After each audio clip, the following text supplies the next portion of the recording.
Om Namo Bhagavate Vasudevaya.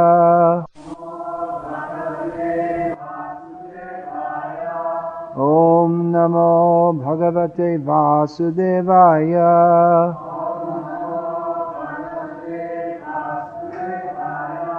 Om Namo Bhagavate Vasudevaya.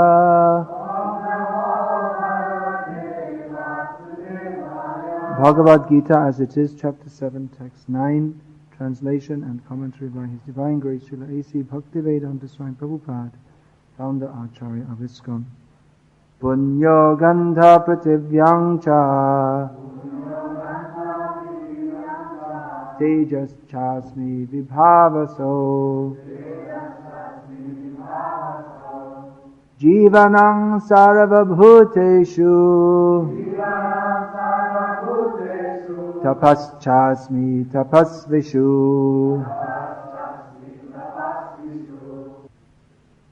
Srila Prabhupada sometimes gave the example that there are so many different flowers with different fragrances, but they all come out of the earth. So within the earth there is fragrance. But if we see the earth, it's just mud. It's not so pleasant. But if we smell the rose, that is very nice. So that fragrance, that's originally there in the earth, but it comes out in the form of the rose. And similarly, there are so many different flowers. Usually in the more tropical countries, we'll find many different varieties of flowers, especially very fragrant flowers. So Prabhupada would ask that, where is this all coming from? Can any scientist take the earth and extract some perfume from that? They cannot do. That is going on under Krishna's arrangement. So Krishna is the active principle in everything. There are many verses like this given in Bhagavad-gita. We'll see in the next verse also. Bijang mang sarva bhutanam, I am the seed of all existence. Previous to this famous verse, Rasoham apsu kaunteya prabhasmi sashi surya pranava sarva vedeshu shabdake paurisham neshu. I am the light of this. How is that? How's the beginning? And the taste of water, the light of the sun and the moon. The sound Om in the Vedic mantras, I am the ability in man, and the sound in ether. So these are all things which are very familiar to everybody. Maybe not the sound Om in the Vedic mantras, but to Arjuna, who Krishna was speaking to, this would be a sound you would hear very often, as often repeated sound. Brahmanas would be offering sacrifice, saying prayers, in which the sound Om is regularly vibrated. So all these things, you see, there's the light, all the different elements, the light that is seen, there's earth, water, fire, air, ether. So all of these have been described here in these verses. How Krishna is present in all of them. Many times Prabhupada used to say that people say, show me God, but why don't you see God in the way He says to see Him? You want to see God under your conditions, but if you want to see God, you have to see God under His conditions. You want to see God, but you're not qualified to see God directly, so see God like this. God says, I am the light of the sun and the moon. So why don't you see? That light of the sun and the moon, that is a representation of Krishna. In the beginning, we're not qualified to understand God directly. That's a very bold proposition. Let me see God. You can't even see a big man of this material world. Just like in Slovenia, I guess the biggest man is the Prime Minister, although probably outside of Slovenia, no one's ever heard of him. But here he's a big man. Even the Prime Minister of Slovenia, I don't want to insult your country, but I'm just giving an example. You just can't walk up to him and see him. You have to make an appointment. Even to get an appointment may not be very easy. You say, who are you? You just can't walk in to see him. So in the same way, God is the greatest person. He creates, maintains and destroys millions of universes, and you think that just, show me God. You think He's going to come and, yes, I'm here. I'm at your command, whatever you say. No. Rather, we have to become qualified to see God. If the atheist, it's almost as if he's, I don't believe in God, he will say. As if God's existence depends upon him. That if one day I might believe in God, and then by my mercy he will exist. Otherwise, as long as I don't believe in him, he doesn't exist. But it's round the other way. God is not subject to our conditions. Someone says, well, I think if there was a God, he should be like this, or he should be. But it's not what we think. What a foolish mistake. That I think God should be like this. But rather, we should be how God wants us to be. Then we could see him. So, to understand God, we have to become pure. He reveals himself to his devotees. He doesn't just show himself to anybody. Why should he? He's not at our beck and call. Rather, we are at his beck and call. So to understand God, we are very much polluted, grossly contaminated. How are we going to understand God? How are we even going to begin to understand God? So here God is giving some suggestion that I am the light of the sun and the moon. When you see the sun and the moon, and everybody sees, then you can remember the light of the sun and the moon is Krishna. So by Krishna's arrangement, either there's sunlight or there's moonlight. Of course, in the modern society, we don't put much stress on these things. We're so much used to living among machines. Therefore, we think that light comes from an electric light bulb. We don't even notice the moon. But if you live in the village where there's no electricity, then you definitely notice the moon. Because when the moon is full, then you can walk around at night seeing everything very easily. But when the moon is new, and it's just dark, sometimes you can't see hardly. Do you know this? Have you? Oh, you're all city people, is it? You don't know. In the village, it makes a lot of difference. And you actually still in Bengal, at least in the villages, they go by the lunar calendar. They'll say, now it's Purnima, means the full moon. Or now they'll say Amavasya, new moon, because the phases of time are measured by the movements of the moon, because it makes a lot of difference, not only to seeing at night, but the moon influences in so many ways. That word is there, lunatic. It's not just, how has that word come? Depends on lunar influence. And during the new moon, those who are crazy become more crazy. It affects the mind, because the moon affects the mind. All the different planets, they affect in different ways. So people are aware of these things, and they know that there are so many different things. Nowadays in the modern age we can't follow them. Just like on different days you shouldn't shave because the influence of different planets are more on certain days. So on certain days if you shave it's good for health. That's why they recommend on Purnima you should shave. On other days it's very bad for health, as we don't shave on Ekadashi. One reason is because we want to maximize our time for hearing and chanting about Krishna on that day. Another reason is that it's very bad for the health because of the different influences. The influences of the different planets are more different. Even fasting on Ekadashi is recommended because the influence of the moon controls water. That's why you see the tides depend on the moon, isn't it? So the water in the body is also influenced by the moon. So on the Ekadashi day, because of the influence of the moon, it's better not to eat or drink. Of course, in the modern age, Prabhupada didn't teach us all these things. Don't shave on this day. Only Ekadashi, don't shave on Ekadashi. And if you can fast, alright. If not, chant Hare Krishna and don't take grains and beans. But anyway, the influence of the sun and the moon is there, and those who are beginning to see God, they will see this is the influence of God, the sun and the moon. Practically among village people who are living a traditional life, you won't find atheists.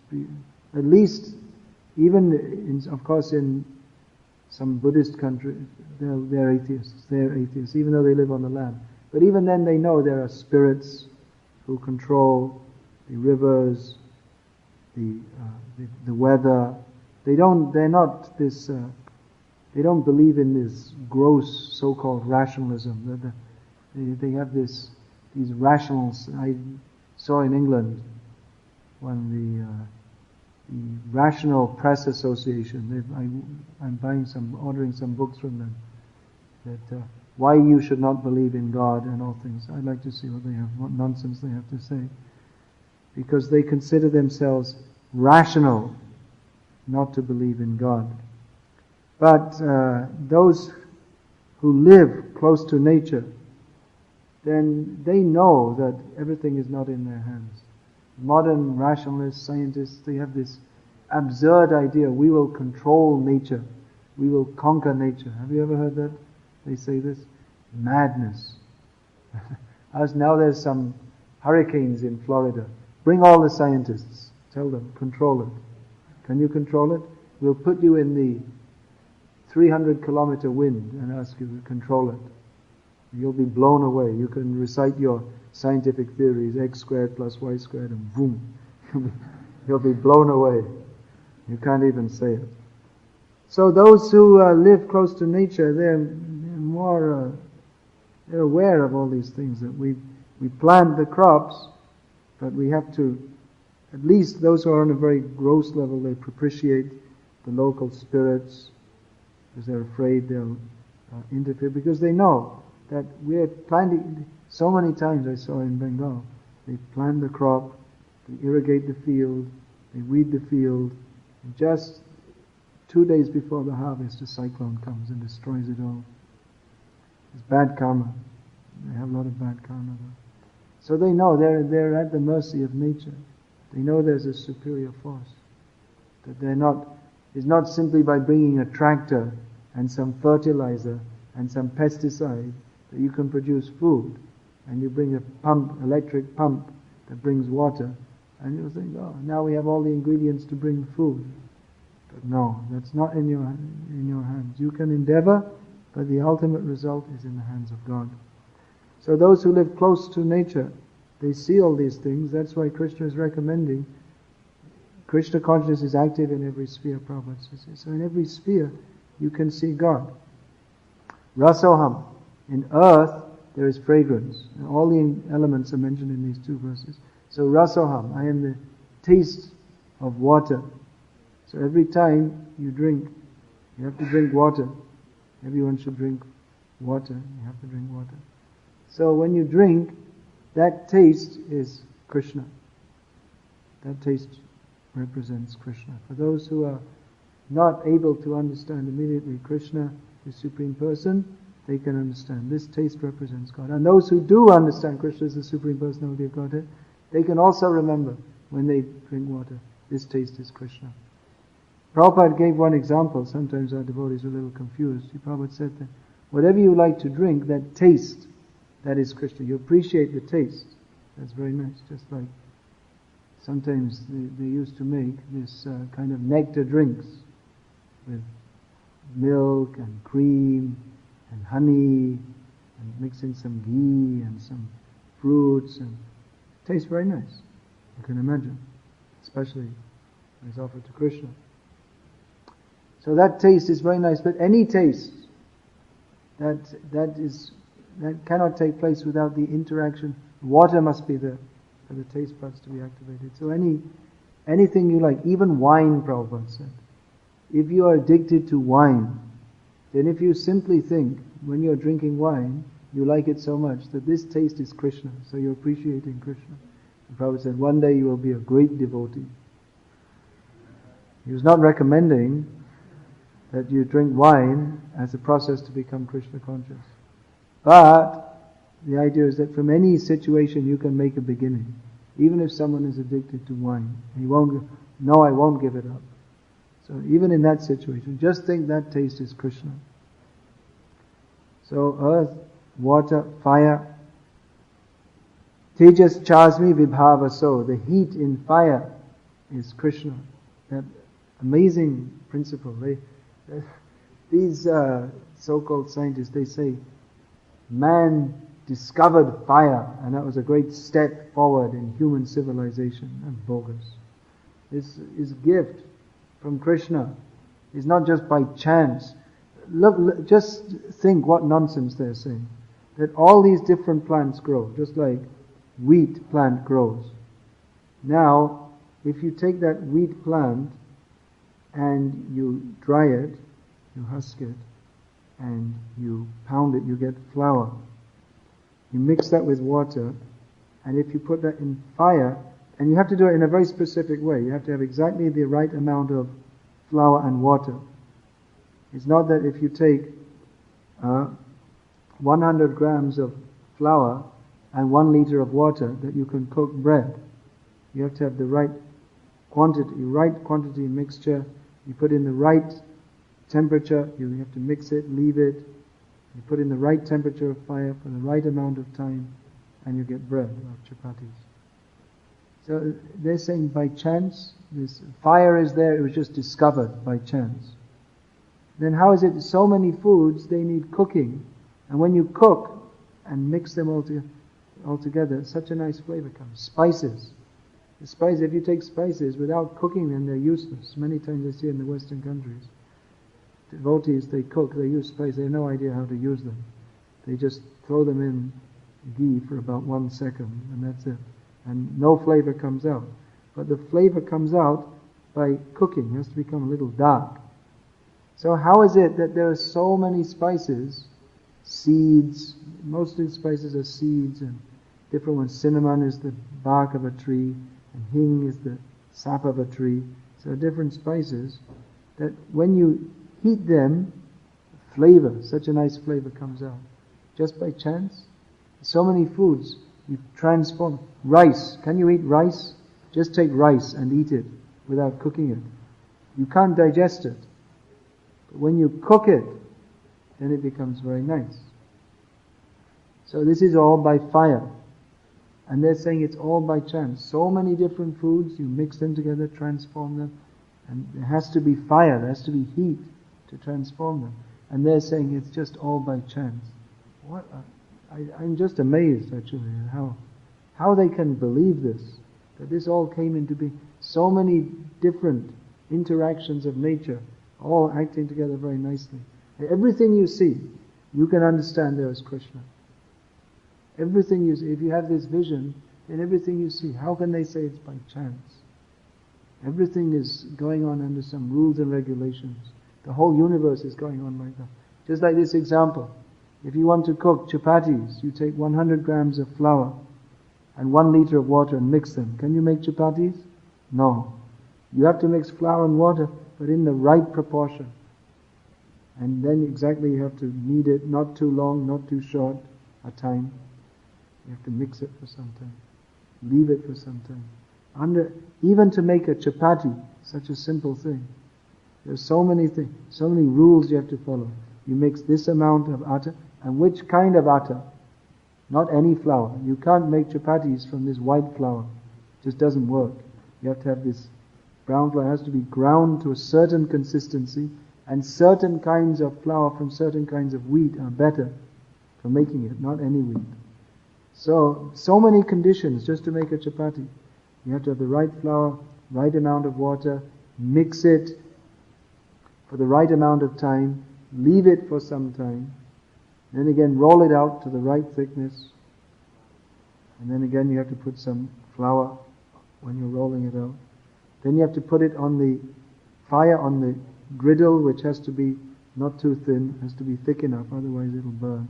The temperature has to be right, then you get a nice chapati. So to make one chapati, so many conditions to follow. If you don't follow, you get something like a rubber tire. Not nice, and you're trying to chew it.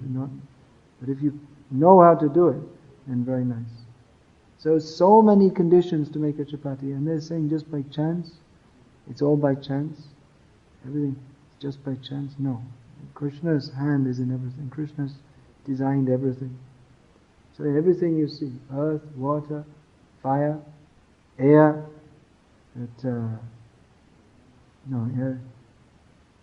smell. The smell, that's also smelled through air. Through your nose you smell. That example is given in Gita also. Krishna gives that the air is neutral, but the air carries different fragrances. The air has its own nature, but the air carries different fragrances. So if the air passes over a rose garden, you get a nice smell. This night jasmine, is that there outside that window there? It looks like that. I didn't smell it, but it looks like it. At night you have to open the window and see. There's that nice flower, at least in India. I saw in Spain also they have, so I'm sure you can have it here also. That one kind of flower which at night the smell comes. Rajanigandha in Bengali it's called. It means it smells nice at night. So that very nice smell, if the air comes past the nice flower, you get a nice smell. And if the air comes past the garbage heap, then you get a bad smell. But the air itself is not affected by all these things. So that example is given by Krishna in Gita, that the spirit soul is independent of all these material identifications. But because we come in contact with the different modes of material nature, we appear to be influenced by them. But actually we have no intrinsic contact with them. Just like the air smells nice, but the air has no intrinsic contact with the rose or the garbage or with anything. So earth, water, fire, air, ether, shabda ke, I am the sound in ether, Krishna says. Any sound you hear, that sound is also Krishna. So in this way, by hearing these examples from Shastra, in every sphere you can see Krishna. In everything you see, you can see Krishna. We see in the Bhagavatam, it's described the universal form of the Lord. So the rivers are the veins of his body, the mountains are the stacks of his bones, and then the trees are like the hairs on his body. So in this way, so many examples are given so that whatever you see, you can relate that to Krishna. So much information is given in Shastra. Just on this point, the previous verse, the light of the sun and the moon. How many examples are there in Shastra about the sun? So many. Who can think of some examples? Krishna Surya Samamaya Hoyandaka. Jaha Krishna Tahan Nahi Maya Radhika. Wherever Krishna is just like the sun, and Maya is just like darkness. So wherever there is sunlight, there is no question of darkness. So in the same way, if we're Krishna conscious, there's no question of Maya. So like this, actually you'll find there are dozens of examples given in Shastra just about the sun. Just like this whole material creation, it is this Maya is compared to a cloud. Now we are covered by Maya. We can't see the sun. But from the sun's point of view, the cloud is very insignificant. The cloud is created by the sun, and by the power of the sun, the cloud is eventually dissipated. So in the same way, from Krishna's point of view, this Maya is very insignificant. But from our point of view, we can't see anything. We can't see the sun because we're covered by the cloud of Maya. So like this, you'll find so many different examples given in Shastra. We should study regularly Shastra and absorb our minds in this. And therefore, when we see here you see this previous verse, that famous example, the sun, the sunshine, the sun globe, and the sun god, which is an example given to explain Brahman realization, Paramatma realization, and Bhagavan realization. You can say, at least in English, you will say during the daytime, the sun is in the room. That means the sunlight is in the room. It doesn't mean the sun planet is in the room. But the sun is in the room. Do you say like that in your language? You say the sun is in the room. Okay.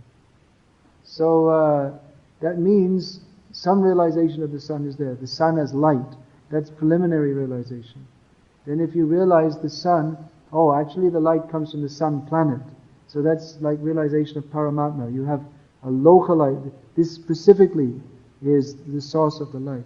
But then, a more complete realization is to understand that within the sun planet, there is the sun god, who is regulating the movements of the sun planet. So that's like Brahman realization, to realize the personality of Godhead. So there are so many examples. In the Brahma Samhita it said, Yat chaksharesha savita sakala grahanam raja samasta sura murti rashesha teja yats yaga yavramiti samvrita kala chakra govindamadi purusham tamaham bhajami. The sun is like the eye of Govinda, the original personality of Godhead. And under Krishna's order, the sun is rotating. Under Krishna's order, the sun is the king of all planets. So when we see the sun, we can remember Krishna. That's a nice practice actually. If you see the sunrise, again in the city you won't see the sun rising. You won't see the moon because you see electric lights. You don't see the sun rising because of all these buildings. But if you're in the country and you see the sun rising, then you remember, oh, yat chaksharesha savita. Now the sun has come. Under the order of Govinda, the sun has come.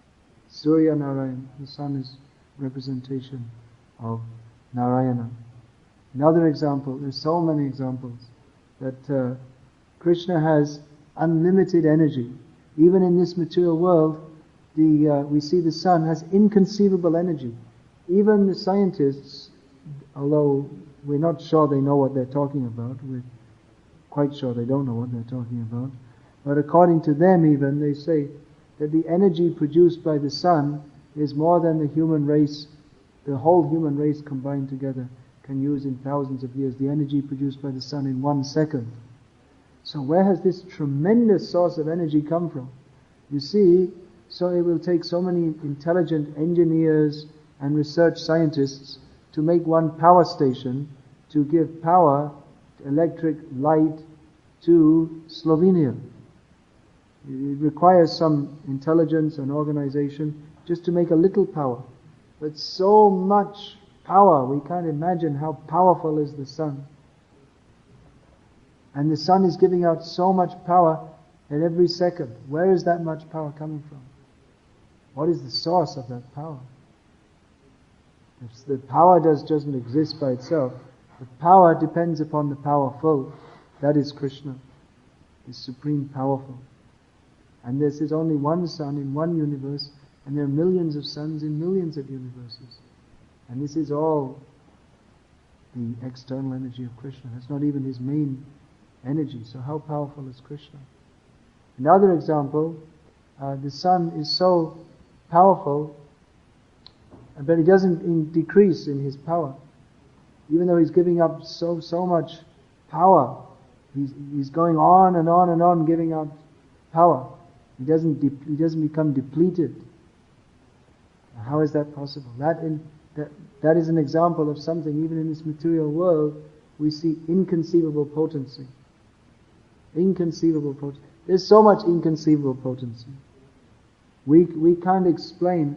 How is it possible? Of course, we may go to biology class and we can explain how life is formed, that the semina mixes with the ovum, and that combines, and then from that, the embryo within the womb develops.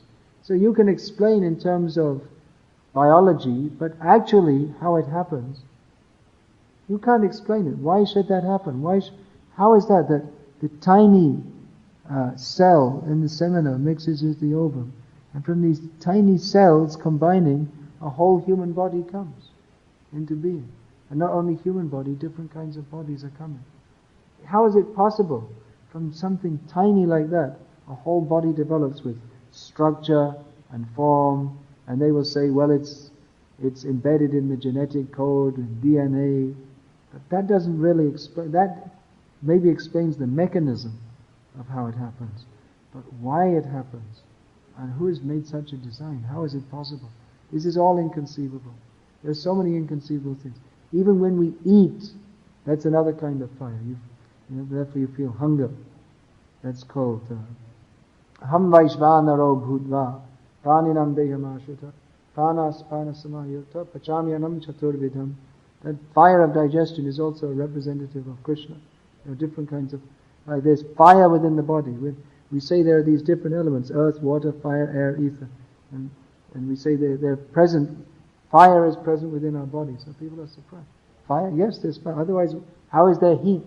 The body is warm. That means there is fire. Means not the fire you strike with matches. A different heat energy. How is that warm? And that digests the food. How does that take place? We eat. We eat prasad, and non-devotees, they eat various kinds of things. Actually, it's a miracle. You can explain that in the stomach the glands secrete different kinds of acids which digest the food. How is that all going on? How is that possible? We don't even think about it. We eat. I think that was very nice. And we pass stool, and the food, you see, we have chapatis, dal, rice, sabji, and that transforms into blood, fat, energy, some transforms into stool. How is it going on? When we eat, we don't give an order, now the tongue should secrete the tongue and the glands in the palate should secrete some saliva. And now the stomach should secrete different acidic acids for digesting the food. And now the intestines now some part should go to the pancreas and and from there to the intestines. We don't send orders. Now pancreas do this, stomach do this, tongue do this. It goes on without our even knowing, and is transformed into so many things. This is a miracle. We don't see it. We don't think of it. Because we see it every day, we don't consider how amazing and wonderful it is. But actually it is. And we can't even understand how it works, let alone we can superficially explain it. But actually we don't understand. We only have a very superficial understanding. And exactly how it's all put together. No one could design. No human being could design a human being. We turned on the TV this morning too. I was going to watch this video of Prabhupada. So there was some movie on Dr. Frankenstein. What an original thing.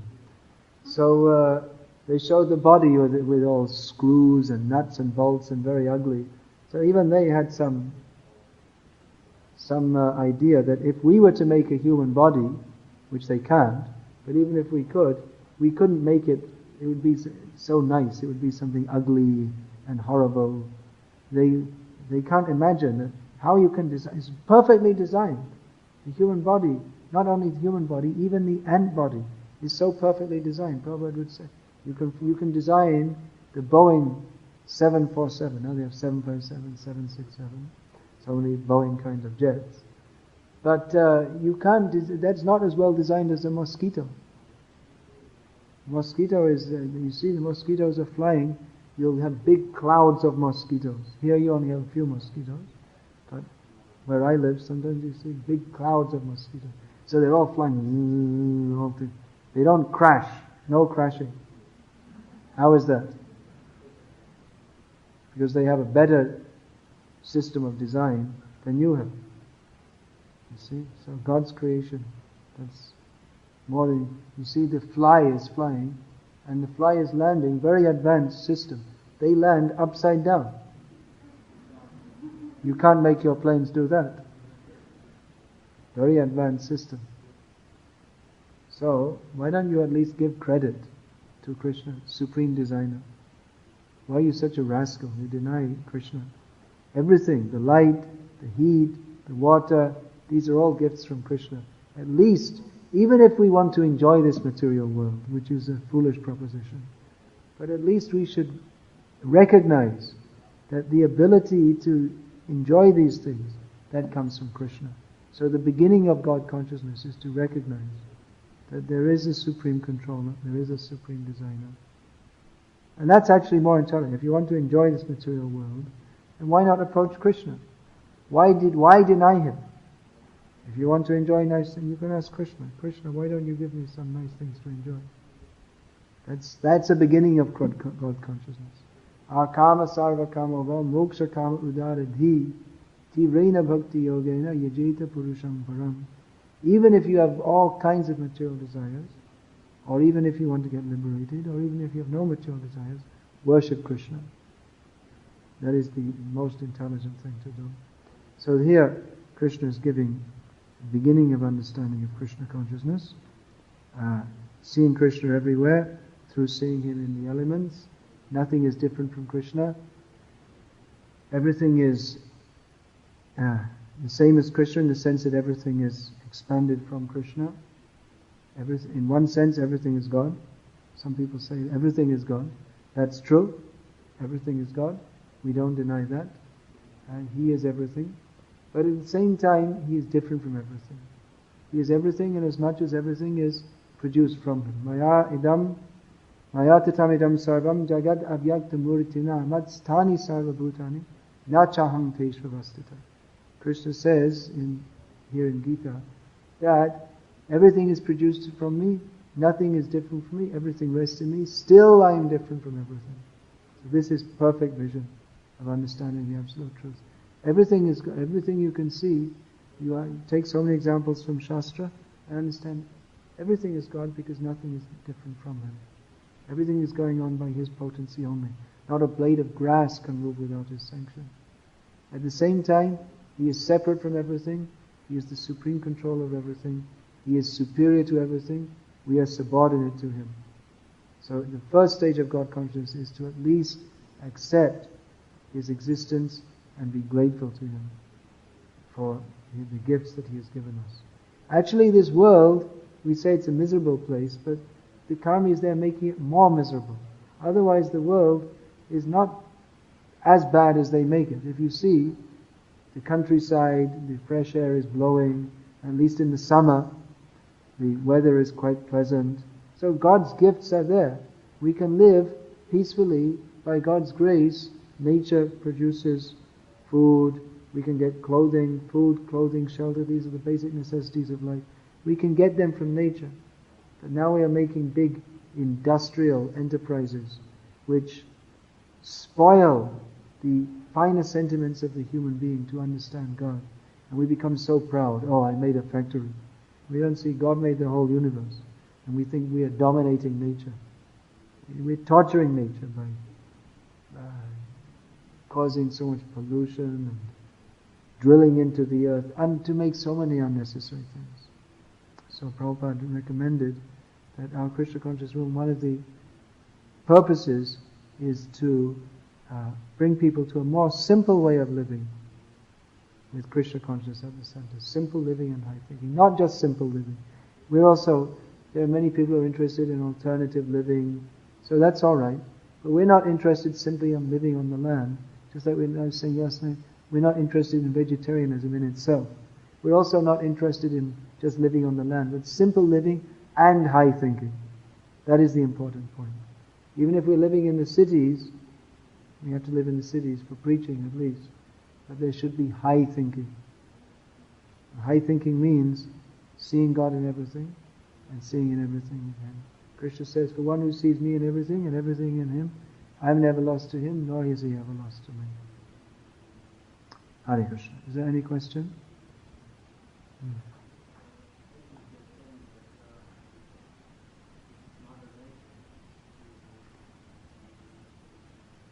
Then who is the father? Mother doesn't produce without a father. Nature, whose nature? Nature means energy. So where is the energetic? Where is the source of energy? That's called Vrishchika Tandula Nyai, the logic of the scorpions and the eggs, the scorpion and the rice. So someone sees that scorpions are born, the rice is stacked for storage. So some way or other there's some fire inside the rice. So if you put your hand inside a stack of rice, which is kept for storage, you'll find it's quite warm. So scorpions lay their eggs inside that and they hatch out. You also get scorpions here, right? Yeah, we saw it at just one of these towns, Zadar, I think. Not very dangerous. Anyway, so the scorpions lay their eggs in the rice. So someone may see the scorpions are coming out of the rice, and they think the rice is giving birth to the scorpions. That life is coming from matter, because the rice, when it's stored, it's already, the life has gone from that. It's already harvested. So their theory is the rice gives birth to the scorpion, but that means they have insufficient knowledge. The egg, which is laid by the scorpion, has given life to the baby scorpion. Life comes from life. So they only see the immediate cause. They don't see the remote cause. In Sankhya philosophy, it's examined. There are two kinds of causes. There's the immediate cause and the remote cause. And the remote cause is the ultimate cause. Just like if you see the clay pot. So one kind of cause is the clay, the earth itself. You can say the earth is the cause of the pot. It is the substance of the pot. But the clay by itself doesn't become shaped into a pot. There needs to be a potter to take the earth. You have to take the earth, mix it with water, strain it, then just knead it to the right consistency, put it on the potter's wheel, and just shape it exactly to shape, put it in the sun to dry, and bake it. So many things are required to make a pot. The immediate cause is the clay, but the remote cause is the potter. It means an intelligent person. So in this way, you may say nature is the cause. That's true. Nature is the immediate cause. But the remote cause is the supreme energetic who is behind nature. Any other question? Yeah.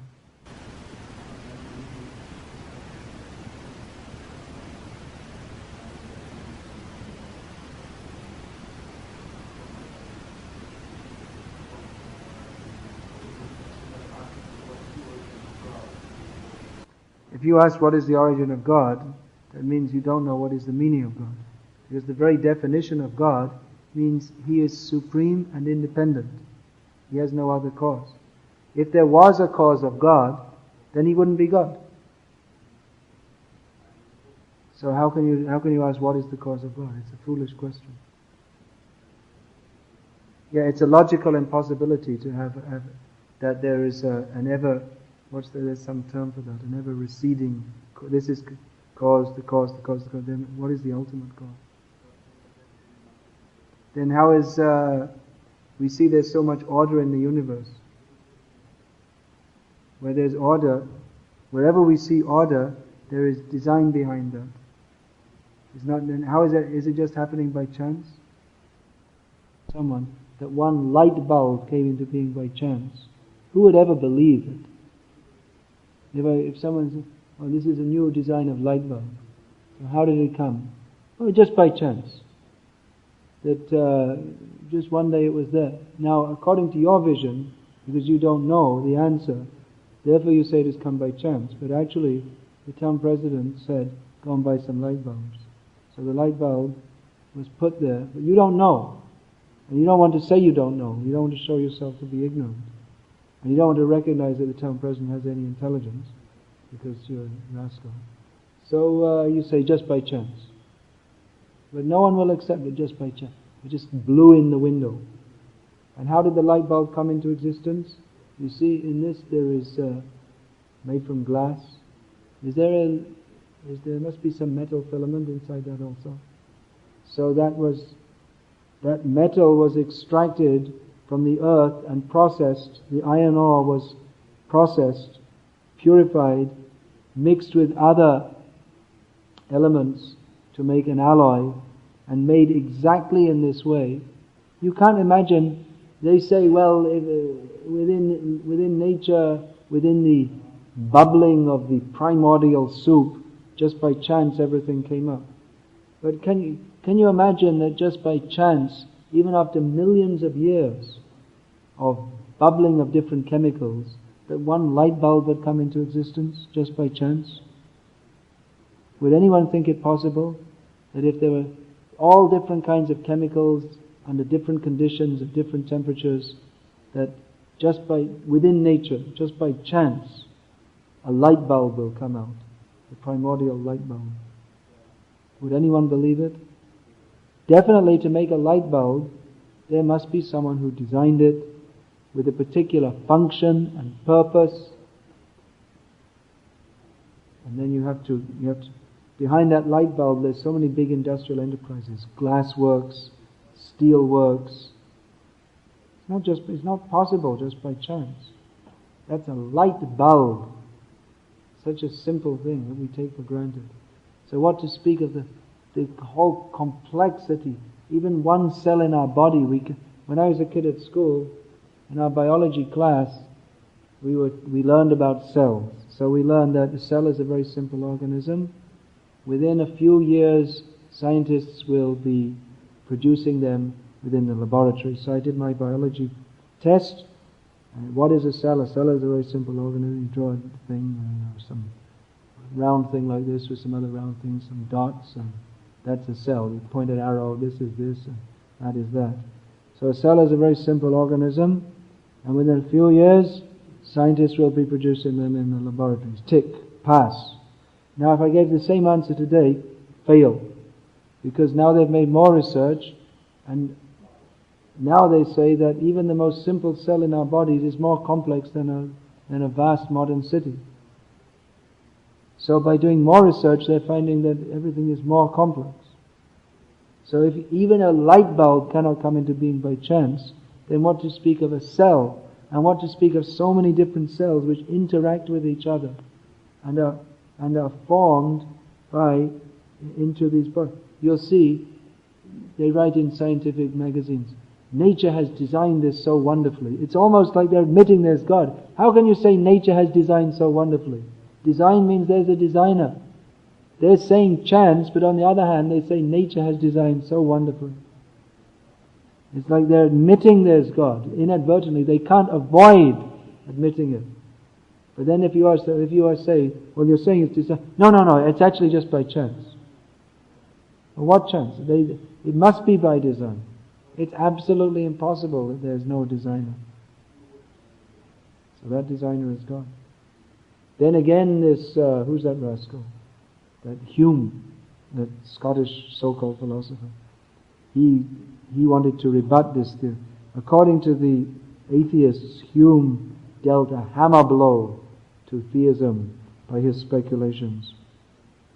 So he said, well, okay, well even if there is a designer, how do you know it's one? It may be a whole group of designers altogether. So from our standpoint, that may be possible. From our stance, that we are in Maya, in nature, trying to understand how it's going on. But actually the very method of trying to understand is imperfect, because we are tiny living beings. Just like if you see an ant crawling here, how much the ant is crawling, but what can the ant understand? The ant is in the same time, space and circumstance that we are. He also has sensory perception, but his ability to interpret and understand is so limited that as far as the ant's concerned, the whole universe consists of his hole here and the grain of sugar here, and the whole purpose of life is simply to come out of here and bring it back. And he doesn't know anything that this is a temple and it's going on, Hare Krishna temple, why we're living here. His whole history, biology, geography, everything is from here to here. That's his whole universe. And we're in the same position. We're tiny living beings in a vast universe, and we're trying to understand how it goes on. So anyway, at least this much logically we can understand, that there is a designer. The universe has so much order, it must be designed. You may say there may be many designers, but at least we have to accept the point that there is design. And there must be some purpose also, because no intelligent person makes something for no reason. Children, when they go to the beach, out of sand, they make this sand castle. Do they have that pastime here also? They make some sand castle. It's only for play, it has no function. But an intelligent, or supposed to be intelligent person, when they make a machine, it has some function. Can you imagine if someone invents a machine, and make a nice machine with pulleys, and wheels, and cogs, and different interrelated parts, and someone comes and says, that's a very interesting machine. What does it do? It doesn't do anything. It's just a machine, that's all. I invented it. It has no function. So why would it? No one does it. If machines are invented for a purpose. A car was designed to go from one place to another faster than we can walk, and carrying more things than we can carry. An electric toothbrush was invented because we're so damn lazy, we can't move our hands up and down like this. So everything has got some function. Everything that is made has some function, and so we can see there's vast cosmos is there is design, therefore there must be some purpose. So this much we can accept. So okay, there may be one designer, there may be many designers, but you have to accept there is design, and therefore there should be some purpose. Then how are you going to find out about that? You're not going to find out simply by speculating. You have to find out from the designer. Because if he's designed it, and he's put us in, he must have some purpose. And he must have some way of communicating it to it. So there is Shastra. You find out from Shastra. That is the method to find out. And Shastra will tell us. There's one designer. Actually there are many designers, but they work under the supreme design. There's a whole team. Brahma, he's the main engineer within this universe. And under him, there are different sub-demigods who do. And Brahma, he is working under Krishna. So actually there is more than one designer. But the chief engineer is Krishna. He's such a skilled engineer that he's so advanced in his science, he just leaves it to Brahma. You do it all. I'll give inspiration. You do it all.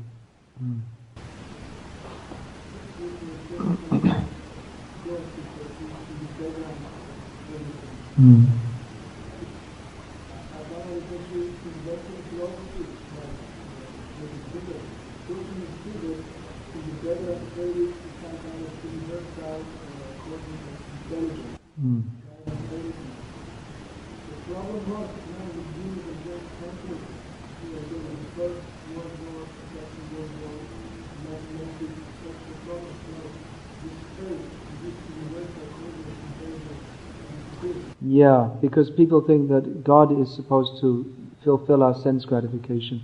Prabhupada gave that example that his godbrother from Germany, Sadananda Prabhu, he told him that previously in Germany everyone used to believe in God, but they're praying to God, the women were praying, please send our fathers, sons, brothers, husbands back. But hardly anyone came back. So they all became atheists. But God, He didn't fulfill our desire, then why should we believe in Him? And most of the people who have previously believed in God, they ceased to believe. What's the use in believing in God if He doesn't do what I want? That's their idea. So when he first landed at London airport, he first came to London, then one newspaper reporter came up to him challenging, what have you come here for? Prabhupada said, I have come to teach you what you have forgot, God. Prabhupada many times said, for the first time in the Western world, scientific knowledge of God is being presented. Before there was some sentimental idea. God created the world in 6 days, then He was tired, so He had to go to sleep. Therefore, Sunday is the day you do nothing. Because God does nothing because He's so tired, so you also should do nothing. Sleep. So, some rudimentary ideas, but not proper understanding. Therefore, when all these atheistic philosophies came out, the Christian church couldn't stand up to them, and therefore there's so much compromise. Now, did you see that? That recently came? That the Pope accepted evolutionary theory. It's now accepted by the Catholic Church. They're compromised. They can't stand up because they don't have any philosophy. They don't have any proper understanding. Any other question?